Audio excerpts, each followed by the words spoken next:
Et comme je vous le disais, on part en Australie pour les 33e carrefours de la pensée, l'Australie entre rêve et réalité. J'ai le plaisir de recevoir Jean-Philippe Melchior, bonsoir. Bonsoir. Vous êtes le président des Carrefours de la Pensée et Richard Tolonia, bonsoir. Bonsoir. Vous êtes aussi membre du bureau des Carrefours de la Pensée. Vous organisez donc les 17 et 18 mars prochains ces carrefours, rendez-vous annuels. Avant de parler de la thématique, peut-être nous présenter en quelques mots ce que sont les Carrefours de la Pensée.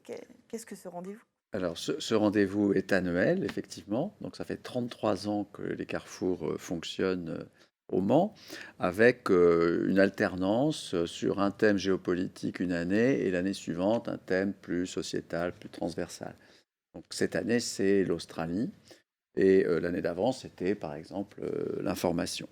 Donc notre association fonctionne sur la base du bénévolat, comme toute association. Donc il y a un conseil d'administration qui choisit tous les ans un nouveau thème pour l'année suivante et qui travaille pour préparer la manifestation, ce qui veut dire trouver des intervenants spécialistes de la question qui va être interrogée pendant les 2 jours. Comment vous avez eu l'idée de mettre sur le plateau, si je puis me permettre, sur la table, la thématique de l'Australie? Alors, je laisserai parler Richard après, mais c'est vrai que cette année, ça a été un peu particulier parce qu'en général, on travaille plutôt au consensus, donc on arrive à trouver un thème qui est accepté Par tout le facilement monde? par tout le monde. L'année dernière, ça a été un peu plus compliqué parce que certains d'entre nous voulaient parler de la Russie. Et puis, il était arrivé quelques semaines avant ce que vous savez, l'agression contre l'Ukraine. Et bon, après discussion, le consensus n'était pas présent. Et donc, on a soumis au vote le choix du sujet pour cette année. Et c'est l'Australie qui l'a emporté assez aisément, je dois dire. Ah, pourquoi il sourit en vous regardant, Parce Richard? que C'est moi qui ai proposé l'Australie. D'accord, OK, c'est vous Voilà, qui avez alors comment vous avez eu l'idée, de vous interroger de sur ce l'Australie. pays? Alors là, vous faites appel à ma biographie. J'ai un correspondant en Australie depuis 1959. D'accord. Voilà. Et j'y suis allé une fois au moins. Et c'est un pays qui m'intéresse beaucoup. J'ai beaucoup lu sur l'Australie. Mmh. Et j'ai pensé que beaucoup des thématiques qu'on pouvait aborder sur l'Australie pouvaient intéresser la France. De Mmh. toute façon, comme Jean-Philippe le dit aussi dans son introduction, les jeunes sont très intéressés par l'Australie. En fait, en proportion, il y a plus de jeunes Français en Australie qu'aux États-Unis. Vous voyez? D'accord. Oui, oui, oui. Alors c'est vrai que c'est loin, mais alors il y a peut-être le rêve, là c'est pas le Absolument. rêve américain, c'est le rêve australien. Oui. C'est un pays, comment dire? Un pays, Continent. continent, voilà. Continent. Donc déjà, en question géopolitique, ça se pose là, j'ai envie de dire.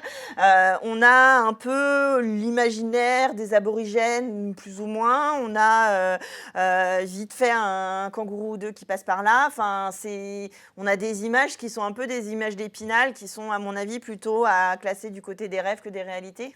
Alors oui, je pense que les 4 séquences là, qui seront présentées vont précisément permettre aux spectateurs, en tout cas aux participants, d'aller au-delà des images. Ouais. Et vous parliez de la place de l'Australie, donc il y a effectivement une séquence consacrée à la géopolitique. La place de l'Australie, qui est aux confins de l'océan Indien, du Pacifique, qui est pas très loin d'Asie du Sud-Est et de la Chine, et qui entretient des relations de grande puissance avec d'autres grandes puissances. Mmh. Donc tout ça, ce sera interrogé lors de la deuxième journée.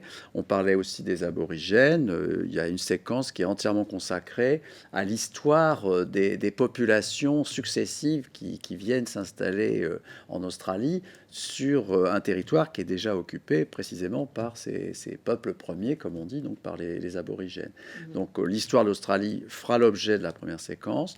La deuxième séquence portera plus sur le multiculturalisme australien, et ça aussi, je pense que c'est quelque chose qui attire la jeunesse Oui, c'est ça. Puis alors, européenne. c'est un territoire, bah, comme l'Amérique, mais encore plus, voilà, entre, d'une côte à l'autre, évidemment, Tout à fait. c'est immense, donc c'est différentes cultures.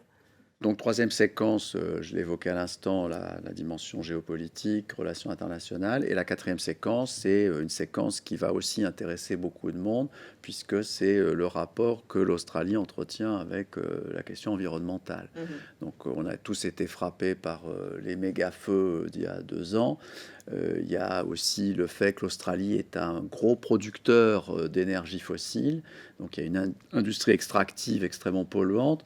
Tout ça pose problème et tout ça sera aussi discuté lors de la quatrième séquence. Alors c'est vrai que c'est à la fois un pays, un continent très loin de chez nous, mais avec un rapport, comme vous le disiez, de Français qui y vivent, qui est assez impressionnant. Donc forcément, ça met un peu comme une loupe sur ça. Et on peut se poser des questions, mais c'est un peu loin aussi, quelque part. On le regarde, mais on est à distance. Peut-être qu'on n'a pas le même rapport que s'interroger sur les pays qui sont juste à côté de chez nous. Alors c'est un petit peu l'objet aussi et l'objectif des carrefours, hein, c'est d'apporter au plus grand nombre des connaissances sur des contrées possiblement lointaines. Donc par le passé, il y a eu des carrefours consacrés à l'Inde, consacrés à la Chine, là c'est l'Australie. Alors je signale quand même que c'est la première fois que le thème de l'Australie est présenté au Carrefour de la Pensée, donc en 33 ans.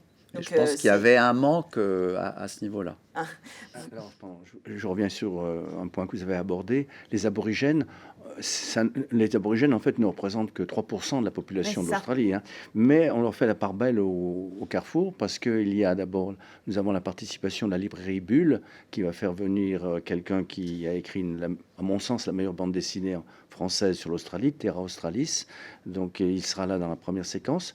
On a Oui, fait il venir sera en dédicace à midi le 17 mars. Aussi, Voilà, voilà.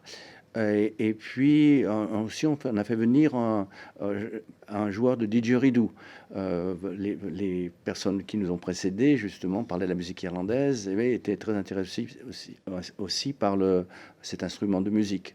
Et ensuite, enfin, le film de clôture de Peter Weir est un film sur les aborigènes.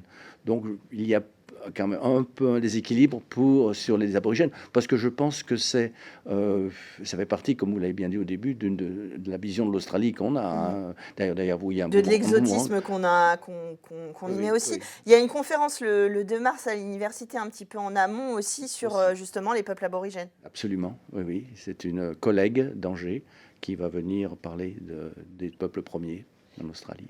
Est-ce que ces thématiques-là, on vient voir une partie, on n'est pas obligé de consommer, j'allais dire, c'est pas le bon terme, d'assister à l'ensemble de la programmation en fonction de nos envies, voilà, c'est ouvert à tous. Oui, oui, d'abord, faut le rappeler, c'est libre et gratuit, hein, l'entrée.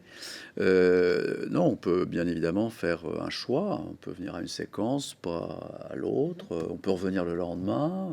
On peut venir voir le film. Il y a une exposition donc à la BU de l'université en lien avec la conférence qu'on évoquait à l'instant. Il y a des documentaires qui seront présentés en milieu de journée. Donc chacun, oui, peut faire son marché en quelque sorte. À partir de quel âge vous estimez que c'est à partir des ados qui peuvent commencer à... Alors, il y a des ados qui vont venir et puis effectivement il y aura des étudiants de l'université. Nous avons une collègue, Maude Michaud, qui avec l'autre collègue d'Angers que vous avez mentionné tout à l'heure, a ouvert un cours spécial sur l'Australie à l'université, un cours transversal sur les aborigènes. Donc, Mais le thème et les angles sont assez diversifiés et larges pour que ça puisse intéresser tous les gens qui sont curieux de cette culture-là. Il y a forcément une thématique qui nous touche. Ça peut être la question environnementale, comme vous le disiez. Et là, c'est un exemple de l'Australie ou la culture aborigène, par exemple, ou tous ces éléments-là. Et oui, il y a du cinéma aussi, c'est ce que vous disiez. Le samedi soir avec le film. Oui, traditionnellement, on termine les carrefours par un film qui est un peu représentatif d'un des thèmes qui a été traité lors des carrefours. L'accès gratuit également. Voilà. Ouais, au Palais des Congrès et de la Culture du Mans, j'ai oublié de le préciser, à la bibliothèque universitaire pour une partie, pour la conférence et l'exposition. Voilà.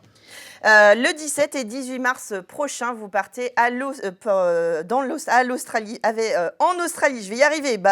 Avec le Carrefour de la Pensée. Bon, merci Merci, messieurs, d'être venus nous en parler sur le plateau. Et nous, on se retrouve ici au Mans, en Sarthe, la semaine prochaine, à jeudi pour Culturel.